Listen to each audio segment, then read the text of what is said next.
ग्रामोत्थान योजना के द्वारा अपने मोगला में जो ग्रामोत्थान का सिलाई केंद्र संचालित है उससे आज शायद सर्टिफिकेट डिस्ट्रीब्यूशन का कार्यक्रम है। ऐसे इस समारोह में उपस्थित मेरे साथ मंच पर रिटायर्ड कैप्टन साहब, रिटायर्ड लेक्चरर साहब, हमारे यहाँ की सरपंच साहिबा, अन्य गणमान्य व्यक्ति और एकल अभियान में सेवाव्रती कार्यकर्ता के नाते अपना जीवन लगाने वाले मेरे साथी सेवाव्रती कार्यकर्ता बंधु, कुछ आचार्य बहनें भी यहाँ पर दिख रही हैं और विशेष करके जो सब पिछले 2-3 बैचों में यहाँ पर जिन्होंने इस सिलाई केंद्र के द्वारा रोजगार अपने लिए कमाने का एक रास्ता अपनाया और इस सिलाई केंद्र में आकर उन्होंने कटिंग टेलरिंग का प्रशिक्षण प्राप्त किया। आप सभी को एकल प्रणाम, नमस्कार, जय सीताराम। एकल अभियान वर्ष 1999 में, क्योंकि यहाँ बहुत नए लोग हैं इसलिए थोड़ी जानकारी के लिए बता देता हूँ। 1999 में 1989 में झारखंड के धनबाद से प्रारंभ हुआ था। 1999 में झारखंड और बिहार दोनों एक ही प्रांत, एक ही स्टेट हुआ करता था। तब वहाँ से वनवासी समाज, आदिवासी समाज से एकल अभियान प्रारंभ हुआ था। इसलिए प्रारंभ हुआ था कि उस समय देश के छोटे छोटे गांव में, पूरे देश भर में कहीं भी सरकारी या गैर सरकारी विद्यालय नहीं हुआ करते थे। उस समय एकल अभियान शुरू हुआ उस वनवासी क्षेत्र में बच्चों को शिक्षा प्रदान करने के लिए। एकल अभियान उस समय भी और आज भी बच्चों को शिक्षा प्रदान करने का काम कर रहा है। फर्क सिर्फ इतना है कि उस समय बच्चे सिर्फ एकल विद्यालय में ही शिक्षा प्राप्त करते थे, उसके अतिरिक्त उनको कोई और साधन नहीं था, व्यवस्था नहीं थी शिक्षा की। क्योंकि ग्रामीण और पिछड़े क्षेत्र के व्यक्ति, बच्चे गांव में विद्यालय नहीं होता था और वो नगर में बच्चों को पढ़ाने में सक्षम नहीं थे।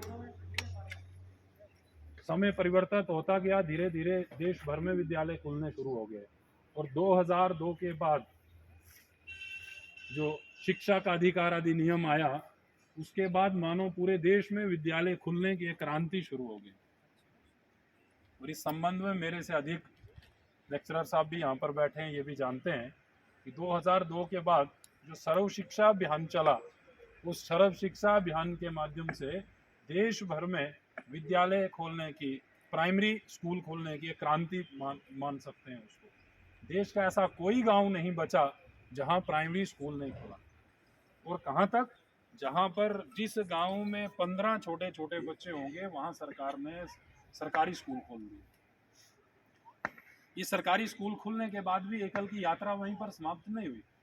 हमने जिस समय एकल अभियान, हमने अर्थात में जब हमने बोलता हूं तो मतलब एकल अभियान में, जिस समय एकल अभियान ने विद्यालय शुरू किए थे, अपने एकल विद्यालय शुरू किए थे, तब सरकारी गैर सरकारी विद्यालय नहीं होते थे गाँव में।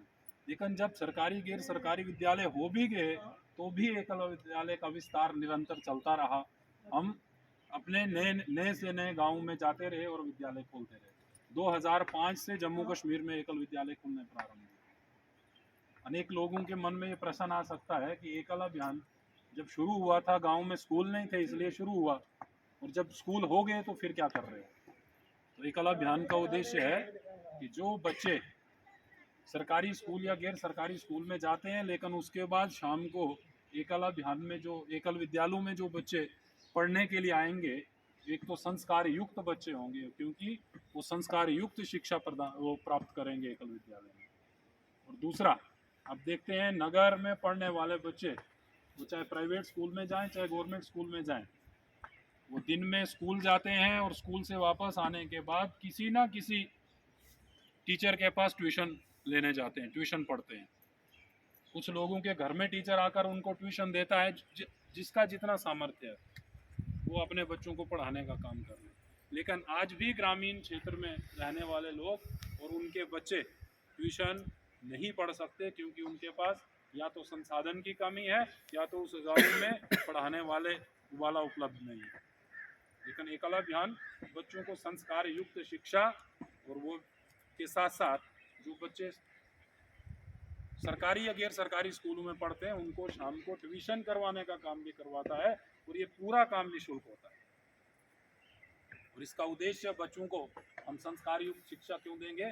क्योंकि देश की वर्तमान जो परिस्थिति है, जो धीरे धीरे बच्चे अपनी संस्कृति भूल रहे हैं, राष्ट्रवादी विचारधारा भूल रहे हैं, जिस प्रकार का प्रवेश है उससे बचने के लिए अपनी भारत माता को विश्व गुरु के सिंहासन पर स्थापित करने के लिए भारत की जो पूरी संस्कृति है, जो प्राचीन एक भारत की संस्कृति है, उसको जीवित रखने के लिए एकलव्य विद्यालय, एकलव्य अभियान निरंतर कार्यरत है।